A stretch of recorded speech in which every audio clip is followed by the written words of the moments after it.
Students, today we will discuss about trope isomerism. का मतलब होता है basically a trope isomerism is a word that derive from the Greek language. का मतलब होता है नहीं, not. Trope isomerism, tropes का मतलब होता है turn, ठीक है. तो इसमें जो ऐसे कंपाउंड्स हैं ये जिनको रोटेट करना जो है वो मुश्किल होता है, जिनकी रोटेशन जो है वो रिस्ट्रिक्टेड होती हैं due to restrictions on the rotation, different isomers जो है वो बनते हैं. ठीक है, तो हम अगर इसको डिस्कस करें, सबसे पहले Biphenyls are the compounds where a phenyl ring is connected to another through a central sigma bond. Biphenyls कौन से compounds होते हैं? वो compounds होते हैं जिसमें 2 phenyls जो ring होती हैं वो sigma bond के through attach होती हैं, उनको बोलते हैं biphenyls compound. In unsubstituted biphenyl, there is a sufficient amount of freedom of rotation around the sigma bond to allow the free interconversion between the various conformers or rotamers, so that the various rotamers cannot exist independently. मतलब क्या है इसका मतलब है कि जो दो फिनाइल्स ring होती हैं जो सिग्मा बॉन्ड्स के थ्रू अटैच होती हैं, अगर उनके ऊपर कोई सब्स्टिट्यूशन नहीं है, देखिए जो फिनाइल्स हैं इनके ऊपर कोई और ग्रुप नहीं लगा हुआ, सिंपली फिनोल जो रिंग्स हैं वो फिनाइल है, इनके ऊपर कोई सब्स्टिट्यूशन नहीं है, तो in the case of unsubstituted biphenyls, मतलब कि ऐसे फिनाइल रिंग जिनके ऊपर कोई सब्स्टिट्यूशन नहीं है, ठीक है, उन केसेस में इन फिनोल रिंग्स को रोटेट करना बहुत इजी होता है. आप जैसे मर्जी पकड़ के इस रिंग को रोटेट कर दीजिए, चाहे इस रिंग को रोटेट कर दीजिए, ठीक है, कोई भी फ़र्क नहीं पड़ता क्योंकि दोनों के ऊपर कोई सब्स्टिट्यूएंट नहीं लगा, तो इजी रोटेशन जो है वो पॉसिबल है. ठीक है. However, biphenyls with a large substituents at ortho position on either side of sigma bond experience restricted rotation along this bond due to steric hindrance. If the substituents are different, a chiral molecule existing as a pair of enantiomers called a trope isomers is obtained. Polynuclear aromatic systems such as binol also exist as enantiomers. कहते हैं अगर जो biphenyls हैं, जो biphenyls compounds हैं, अगर उनके ऊपर ऑर्थो पोजीशंस पे, ये इसकी ऑर्थो पोजीशन है, ये इसकी ऑर्थो पोजीशन है, ऑर्थो पोजीशंस पे कोई और ग्रुप हम लगाते हैं तो क्या होता है, फिर उसके बाद क्या होता है, ग्रुप लगाने से अब ये दो रिंग्स हैं इनकी रोटेशन जो है वो रिस्ट्रिक्टेड हो गई है. क्यों? क्योंकि जब आप इसको रोटेट करोगे तो ये वाला जो ग्रुप है ये इसको हिंडर करेगा, इसको आने नहीं देगा अपनी साइड की तरफ. ठीक है, इससे क्या होगा, ये जो रिंग है एक दूसरे के प्लेनर, एक दूसरे के 90 डिग्री एंगल पे एग्जिस्ट करेंगी. ठीक है, अगर आप इसको टर्न करोगे, आप देखिए अगर आप इसको टर्न करोगे तो ये हाइड्रोक्सिल ग्रुप जो है वो ऊपर आ जाएगा, उसके बाद और टर्न करोगे तो हाइड्रोक्सिल ग्रुप जो है इसके साथ जो है वो मैच कर जाएगा, तो दोनों एक दूसरे को हिंड्रेंस क्रिएट करेंगे. इसी वजह से जो बाइफिनाइल्स कंपाउंड जो हैं उनके ऊपर जब कोई सब्स्टिट्यूएंट लग जाता है ऑर्थो पोजीशन के ऊपर, तो उनकी जो रोटेशन होती है सिग्मा बॉन्ड के थ्रू वो रिस्ट्रिक्टेड हो जाती है. ठीक है, वो रोटेशन जो है वो रिस्ट्रिक्टेड हो जाती है, आप इजीली उनको रोटेट नहीं कर सकते. क्योंकि जो ऑर्थो ग्रुप्स लोग लगे हुए हैं, ऑर्थो सब्स्टिट्यूएंट जो लगे हुए हैं, ये दोनों एक दूसरे को स्टीरिक हिंड्रेंस क्रिएट करते हैं. ठीक है, अब सेकंड जो केस है वो ये है कि अगर if the substituents are different, a chiral molecule exists as a pair of enantiomer called a trope isomers is obtained. अगर ऐसे कंपाउंड बाइफिनाइल कंपाउंड हो, उसके ऑर्थो पोजीशंस के ऊपर ग्रुप्स लगे हों और उसमें जो सब्स्टिट्यूएंट्स हैं वो डिफरेंट हों, अगर डिफरेंट होने की वजह से उसमें कोई कारल कार्बन एग्जिस्ट करता हो, तो जो दो आइसोमर्स बनते हैं उनको बोलते हैं एट्रोप आइसोमर्स. ठीक है, एट्रोप आइसोमर्स क्या होते हैं कि बाइफिनाइल कंपाउंड्स में एग्जिस्ट करते हैं क्योंकि उनमें सिग्मा बॉन्ड होता है, उनमें जो रोटेशन होती है वो रिस्ट्रिक्टेड हो जाती है क्यों हो जाती है? क्योंकि उनकी जो ऑर्थो पोजीशन है उसके ऊपर आपने कोई सब्स्टिट्यूएंट लगा दिया है। अगर कोई सब्स्टिट्यूएंट नहीं है तो फिर आप कैसे मर्जी रोटेट कर लो, कोई फ़र्क नहीं पड़ता। जब कोई सब्स्टिट्यूएंट लग जाता है तो जो रोटेशन होती है वो ईजिली नहीं कर सकते, क्योंकि ये दोनों जो ग्रुप्स हैं एक दूसरे को स्टीरिक हिंड्रेंस क्रिएट करेंगे। ठीक है। नेक्स्ट जो केस है, अगर इन केसेस में जो सब्स्टिट्यूएंट्स है वो डिफरेंट हैं, कायरल मॉलिक्यूल जो है वो एज ए एग्जिस्ट करता है एज ए पेयर ऑफ इनैंशियोमर, तो जो दो इनैंशियोमर्स बनते हैं उनको बोलते हैं एट्रोप आइसोमर्स। ठीक है। Trop isomers are stereoisomers as a result of restricted rotation about a single bond। ठीक है। तो ट्रॉप आइसोमर्स क्या होते हैं? ऐसे स्टीरो आइसोमर्स हैं जो तब बनते हैं जब सिंगल बॉन्ड के जो रोटेशन जो है वो रिस्ट्रिक्टेड हो जाती है। ठीक है। जब आप उसको इजीली रोटेट नहीं कर सकते, आपको एक एंगल पे उसको रोटेट करके छोड़ना पड़ता है, क्योंकि उस एंगल पे दोनों के ऑर्थो ग्रुप्स के बीच में मैक्सिमम डिस्टेंस होता है, जो उनकी स्टीरिक हिंड्रेंस जो है वो बहुत कम होती है। ठीक है। तो ट्रॉप आइसोमर्स ऐसे आइसोमर्स होते हैं, ठीक है, स्टीरो आइसोमर्स ऐसे कंपाउंड में एग्जिस्ट करते हैं जिनमें सिग्मा बॉन्ड के जिसमें सिग्मा बॉन्ड्स के अराउंड रोटेशन जो है वो रिस्ट्रिक्टेड होती है। ठीक है। Atropisomers are stereoisomer resulting from hindered rotation about single bond. Same this also the same point. Atropisomers क्या होते हैं? वो आइसोमर्स होते हैं जो एक सिग्मा जो बॉन्ड होता है उसके अराउंड जो रोटेशन होती है वो रिस्ट्रिक्टेड होती है। रिस्ट्रिक्टेड रोटेशन की वजह से उनको आप रोटेट नहीं कर सकते ईजिली, तो वो एक फॉर्म से दूसरी फॉर्म में एग्जिस्ट नहीं करते। ठीक है। क्योंकि उनके ऑर्थो के ऊपर कोई सब्स्टिट्यूएंट लग जाता है जो उसको रोटेशन को ईजी नहीं होने देता। ठीक है। तो ये ट्रॉप आइसोमर्स एक ग्रीक वर्ड है that drive from the Greek language. का मतलब है नोट, ट्रॉप्स का मतलब है टर्न, जो इजीली टर्न नहीं होते उनको बोलती हैं एट्रोप आइसोमर्स। ठीक है। If bulky group on ortho position of biphenyl और strained ring structure features, bulky substituent or strained rings mean has a barrier to rotation between two distinct conformation to such an extent as to allow observation of atrop isomers। ठीक है। इसका मतलब है कि अट्रोप isomers जो होते हैं, अगर जो आप ऑर्थो पोजीशन पे जो ग्रुप्स लगा रहे हैं, अगर वो ग्रुप्स बहुत बल्की हैं, बहुत बड़े बड़े वो ग्रुप्स हैं, तो बड़े ग्रुप्स होने की वजह से इनकी रोटेशन जो है वो भी उतना ही ज़्यादा जो है टफ हो जाएगी, क्योंकि बल्कि ग्रुप्स के साथ रिंग्स को रोटेट करना इजी नहीं होता, तो रोटेशन जो है वो भी टफ हो जाएगी, इजी रोटेशन नहीं हो पाएगी।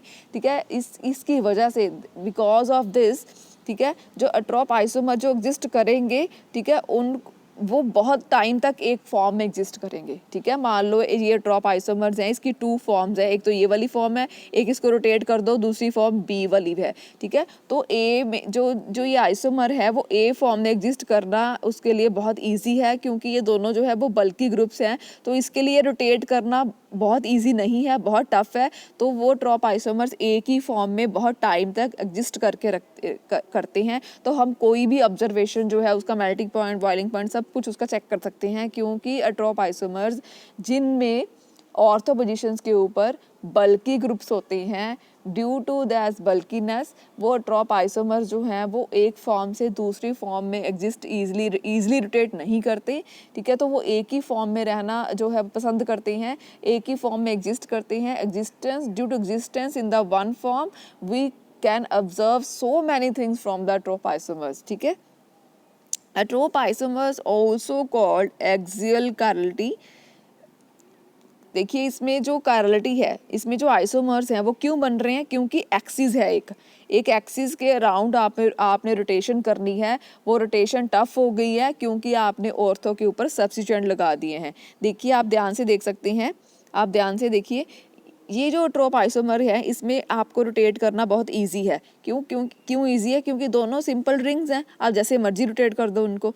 ठीक है। जब आप इसके ऊपर कोई ऐसे ग्रुप्स लगा दोगे तो उससे जो इसकी रोटेशन है वो टफ हो जाएगी, तो ये डिफरेंट आइसोमर्स में एग्जिस्ट करने लग जाएगी। तो उनको बोलते हैं एट्रोप आइसोमर्स। तो ये क्यों एग्जिस्ट करते हैं? क्योंकि इसमें जो एक्सिस है उसके अराउंड जो रोटेशन है बहुत टफ हो जाती है। तो मतलब क्या है, ये इनको एक्सिस कायरलिटी वाले आइसोमर्स भी कहा जाता है। दीज आर एट्रोप आइसोमर्स ऐसे आइसोमर्स हैं जिनको एक्सियल कायरलिटी और एक्सियल कायरलिटी आइसोमर्स भी कहा जाता है, क्योंकि ये इसीलिए बनते हैं क्योंकि एक्सिस के अराउंड जो रोटेशन है वो टफ हो जाती है।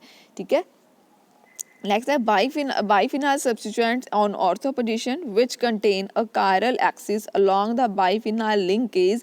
The biphenyl rings are perpendicular to each other in order to minimize steric clashes between the four ortho substituents, meaning that rotation about the biphenyl bond through pivotal bond is restricted.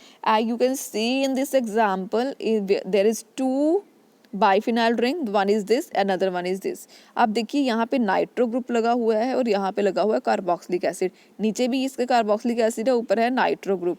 तो 4 जो है बल्कि groups यहाँ पे जो है वो लगे हुए हैं। ठीक है, इसकी वजह से जब ये रिंग जो है वो रोटेट करती है तो वो 90 डिग्री, देखिए ये रिंग जो है वो 90 डिग्री के एंगल पे है इस रिंग के। अगर इस रिंग के साथ इसका कंपैरिजन किया जाए तो ये जो रिंग है वो स्ट्रेट पड़ी है, सीधी पड़ी है, और ये जो रिंग है वो परपेंडिकुलर फॉर्म में है।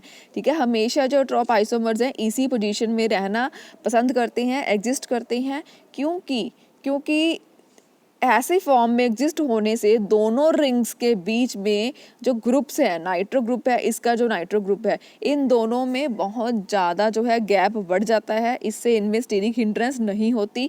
तो एट्रोप आइसोमर जो है अगर उसके ऑर्थो पोजीशंस पे बल्कि ग्रुप लगे हुए हैं तो वो परपेंडिकुलर फॉर्म में रहना पसंद करते हैं। They always want to exist in the perpendicular form to each other so that the distance between the two groups is maximum to minimize the steric hindrance. ठीक है, you can see this ring is perpendicular to this ring so that two nitro groups make the big distance between each other. ठीक है, so they are not clash to each other. ठीक है, next example is this. ठीक है, तो ये दो isomers में नेक्स्ट नहीं है, ये सेम ही है, इसको सेम, ये एग्जांपल जो है वो सेम है, इसको ऐसे दिखाया हुआ उन्होंने कि अगर ये रिंग जो है वो ऐसे है, दूसरी वाली रिंग उसके परपेंडिकुलर होएगी। ठीक है, तो दो आइसोमर्स एग्जिस्ट कर रहे हैं इनके। ठीक है, नेक्स्ट है conditions for atropisomers. Conditions for atropisomers क्या हैं, इसके ऊपर आपने ज़्यादा स्ट्रेस नहीं देना, ये टफ है बहुत पॉइंट्स। तो आपने अगर आपको एग्जाम में कंडीशंस फॉर एट्रोप आइसोमर्स आता है तो सबसे पहली कंडीशन ये है कि उसमें एक्सिस होनी चाहिए, ऐसी एक्सिस होनी चाहिए जिसके अराउंड आप कंपाउंड को रोटेट कर सको। ठीक है, सेकंड कंडीशन क्या है, ऑर्थो सब्स्टिट्यूएंट जो है वो होने चाहिए। अगर ऑर्थो पे सब्स्टिट्यूएंट्स नहीं है तो एट्रोप आइसोमर्स नहीं बनेंगे, तो रिस्ट्रिक्टेड रोटेशन जो है वो नहीं होगी, आप इजीली रोटेट कर सकते हैं। मेनली जो एग्जिस्ट करते हैं बाइफिनाइल कंपाउंड्स में। ठीक है, थर्ड जो पॉइंट है, ऐसे कंपाउंड्स होने चाहिए उसमें कायरलिटी भी होनी चाहिए। ठीक है, अगर दोनों ग्रुप सेम हैं, सेम ग्रुप्स की वजह से अगर उसमें कायरल कार्बन नहीं है तो भी एट्रोप आइसोमर्स नहीं बन सकता, तो उसमें कहीं ना कहीं कायरलिटी भी होनी चाहिए। ठीक है, तो ये जो है इसकी सारी कंडीशंस हैं कि उसमें एक स्टेबल एक्सिस होनी चाहिए, सिग्मा बॉन्ड होना चाहिए, ऑर्थो सब्स्टिट्यूएंट्स होने चाहिए। ठीक है, कायरलिटी होनी चाहिए, ग्रुपिज्म जो है वो बल्कि होने चाहिए। ठीक है, क्योंकि बल्कि होने से जो रोटेशन है वो टफ हो जाती है, उससे जो एट्रोप आइसोमर जो है वो स्टेबल बनते हैं, वो एक ही फॉर्म में जो है वो एग्जिस्ट करना जो है उसका एग्जिस्टेंस जो है वो ईजी हो जाती है। ठीक है, नेक्स्ट है स्टीरियो केमिकल असाइनमेंट्स। अगर हम स्टीरियो केमिकल असाइनमेंट्स की बात करें कि अगर आपके पास कोई आइसोमर है तो आप उसको नाम कैसे दोगे कि ये क्लॉकवाइज है या काउंटर क्लॉकवाइज है, तो उसका मतलब ये होता है कि जो सबसे पहले आपने जो determine the axial stereochemistry of biaryl atropisomers can be accomplished through use of Newman projection along the axis of retarded rotation. आपने सबसे पहले कंपाउंड लेना है, ठीक है, उसकी न्यूमन प्रोजेक्शन बनानी है। ये देखिए उन्होंने न्यूमन प्रोजेक्शन बनाई है। उन्होंने न्यूमन प्रोजेक्शन कैसे बनाई है, ठीक है, जो सबसे पहले न्यूमन प्रोजेक्शन में क्या है, एक इन्होंने ये जो है वो सेंटर जो लाइन जो है जो ड्रॉ की है, एक बनाया है सर्कल, ध्यान से देखिए आपने, उन्होंने एक सर्कल बनाया है, एक लाइन ड्रॉ की है, ठीक है। तो जो सर्कल बनाया है, ठीक है, उन्होंने वो उस रिंग का है जो रिंग परपेंडिकुलर फॉर्म में है।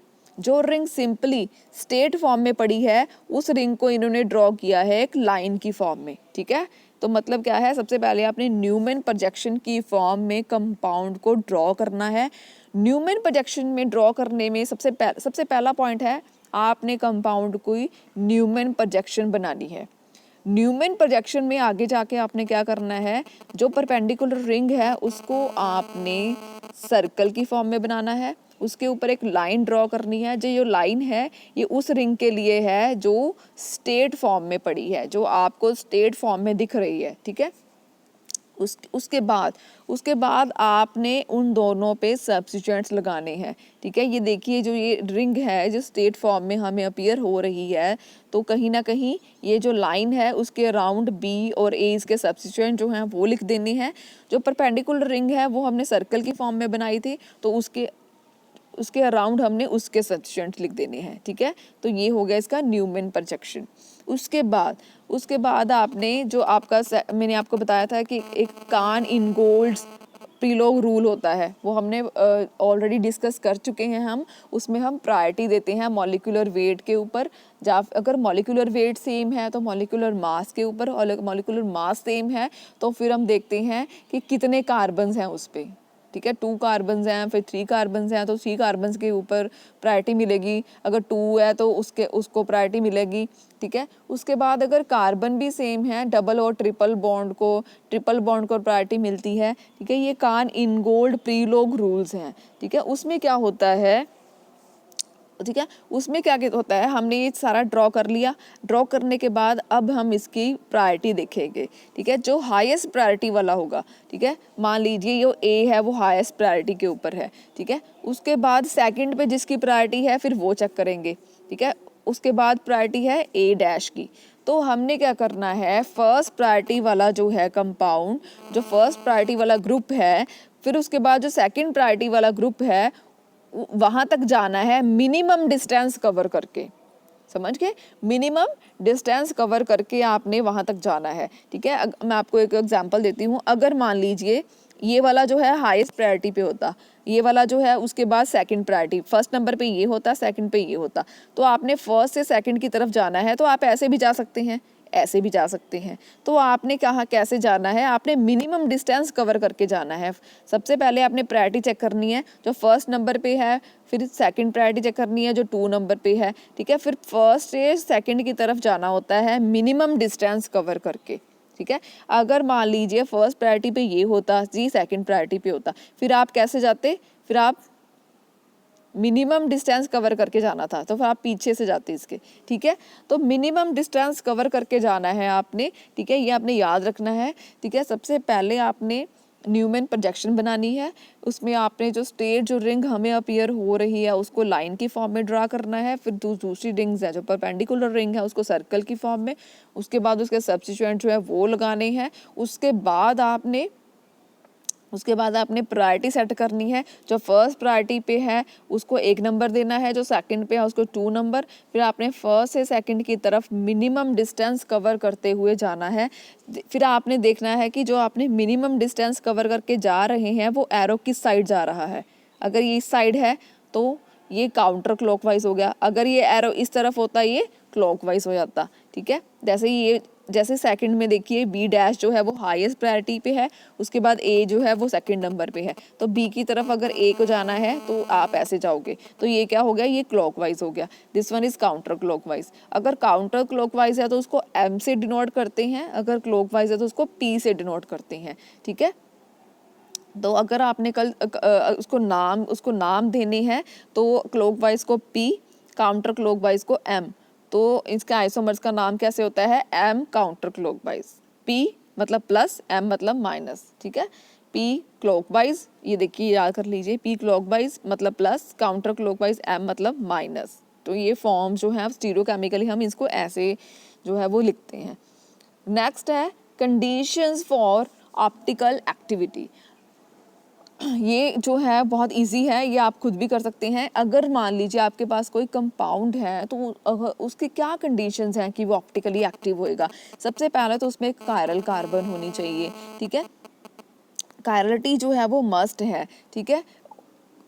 हाँ, ये भी होता है कि कभी कभी कायरल कार्बन होने से भी कोई कंपाउंड जो है वो ऑप्टिकली एक्टिव नहीं होता, लेकिन अगर कायरल कार्बन नहीं है तो फिर तो हो ही नहीं सकता वो ऑप्टिकली एक्टिव हो। तो फर्स्ट जो अगर हम फर्स्ट बात करें उसकी, तो हाँ उसमें एक कार्बन होनी चाहिए जो ऑप्टिकली एक्टिव कंपाउंड के लिए कायरल कार्बन का होना बहुत ज़रूरी है, ठीक है। अगर और पॉइंट्स की बात करें, उसमें प्लेन ऑफ सिमेट्री जो है वो नहीं होना चाहिए। अगर उसमें कोई सिमेट्री है, ठीक है, उसमें कोई सिमेट्री है जो उसको एक दोनों को सेम पोर्शन में डिवाइड करती है, तो वो जो कंपाउंड है वो ऑप्टिकली एक्टिव नहीं होगा। उसमें सेंटर ऑफ सिमेट्री नहीं होनी चाहिए। ये हमने सारे पॉइंट कर चुके हैं। सेंटर ऑफ सिमेट्री होता है, ऐसे करके हम सेंटर ऑफ सिमेट्री देखते हैं। अगर हम एक सब्स्टिट्यूट से स्टार्ट करते हैं, फिर सेंटर की तरफ आते हैं, फिर उसको लाइन को आगे एक्सटेंड करते हैं, अगर वो दोनों ग्रुप हमें जो सेम मिलते हैं तो सेंटर ऑफ सिमेट्री है। मान लीजिए यहाँ पे COOH लगा है, ठीक है, मैं यहाँ से एक लाइन ड्रॉ करती हूँ सेंटर की तरफ, फिर सेंटर उसी लाइन को मैं आगे एक्सटेंड करती हूँ, तो यहाँ पे भी COOH लगा है, तो इस कंपाउंड में सेंटर ऑफ सिमेट्री है। तो ये कंपाउंड जो है वो ऑप्टिकली एक्टिव नहीं होगा, ठीक है, क्योंकि जब आप इसमें से लाइट पास करोगे तो दोनों में से लाइट निकल के एक दूसरे को बैलेंस कर देगी, ठीक है। तो एक कंपाउंड में कोई कायरल कार्बन होना चाहिए, नॉन कायरल कार्बन नहीं होने चाहिए। उससे क्या होगा, वो ऑप्टिकली एक्टिव नहीं रहेगा। उसमें प्लेन ऑफ सिमेट्री नहीं होनी चाहिए, उसमें सेंटर ऑफ सिमेट्री नहीं होनी चाहिए, ठीक है। उसमें N fold alternative S of symmetry. इसका मतलब क्या है, इसका मतलब ये होता है कि उसमें जो रोटेशन है, जो आप कंपाउंड की रोटेशन करते हैं, वो इजी नहीं होनी चाहिए। ऑलरेडी हम पढ़ के आए हैं, ठीक है। मैं आपको एग्जांपल देती हूँ, C डबल बॉन्ड C, अगर आप इसको रोटेट करना स्टार्ट करें तो इजी है रोटेशन, जैसे मर्जी रोटेट कर दो आप, ठीक है। अगर आप इसके ऊपर सब्स्टिट्यूएंट लगा दोगे अलग अलग, तो ये क्या होगा, ये दो यहाँ पे सब्स्टिट्यूएंट लगा दिया आपने, यहाँ पे लगा दिया, तो फिर क्या होगा, देखिए यहाँ पे सब्स्टिट्यूएंट लगे हुए हैं, तो जब आप इसको रोटेट करोगे तो ये दोनों एक दूसरे को हिंड्रेंस क्रिएट करेंगे, तो रोटेशन जो है वो टफ हो जाएगी, ठीक है। अगर रोटेशन इजी होती है तो कहीं ना कहीं वो ऑप्टिकली एक्टिव नहीं होते, ठीक है। तो नेक्स्ट जो पॉइंट है ये है कि जो रोटेशन है वो इजी नहीं होनी चाहिए। अगर जो रोटेशन होएगी किसी कंपाउंड में वो इजी होएगी, इजीली आप उसको जैसे मर्जी रोटेट करते रहो, तो फिर वो कंपाउंड जो है वो ऑप्टिकली एक्टिव नहीं होगा, क्योंकि जब आप उसमें से लाइट पास करोगे तो वो अलग अलग आइसोमर्स उसके बनते रहेंगे, लाइट पास होती रहेगी, बैलेंस करती रहेगी लाइट, ठीक है। तो मतलब क्या है इसमें, अगर इसमें 4 पॉइंट्स हैं, सबसे पहले इसमें कायरल कार्बन होनी चाहिए, ठीक है। सेकंड है उसमें प्लेन ऑफ सिमेट्री नहीं होना चाहिए। थर्ड है उसमें सेंटर ऑफ सिमेट्री नहीं होना चाहिए। फोर्थ है उसमें जो है वो N fold alternative S of symmetry. अगर उसमें बहुत सारी रोटेशन जो एग्जिस्ट करती हैं, नंबर ऑफ रोटेशन एग्जिस्ट करती हैं, तो वो कंपाउंड जो है वो ऑप्टिकली एक्टिव नहीं होता। तो इसलिए ज़रूरी है कि उसमें उसमें क्या हो उसमें रोटेशन जो है वो रिस्ट्रिक्टेड हो, रिस्ट्रिक्शंस हो वे रोटेशन के ऊपर। रोटेशन जो है वो ईजिली नहीं होनी चाहिए, उससे वो कंपाउंड जो है वो एक्टिव होता है, ठीक है। Thank you.